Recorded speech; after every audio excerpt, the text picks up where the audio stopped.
Ndagezeddwa koti nabbi omukazi bamukutte yakozesebwa abasajja abasukka mu mbu allegedly mbu bwe kiba kituufu kibi nnyo okwebaka kw'omukazi ne mukola kye bayita akajegero baggala batakkiriza abamu babyagala n'abamu tebabyagala so kibi era mmanyi nti it's trauma osaidia nabbi omukazi naye bwe mbeera omulamuzi nga nze penge babandekera abasajja abakutte nabbi omukazi siba sobola kubasiba nze nga nze penge nze mulamuzi mbungusibe mbukutte nabbi omukazi banja kujjukiza omusajja eyagala nabbi omukazi gwe bayita pastori oli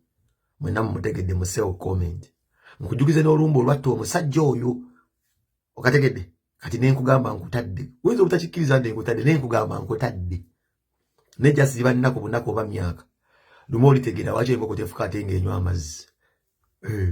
ni si buli kasolo nti bakazina ate tebakazinyisa kifuba oyinza okwezinira akasolo n'okakasa ne kakufuukira akasolo mu maaso eyo nkumabombata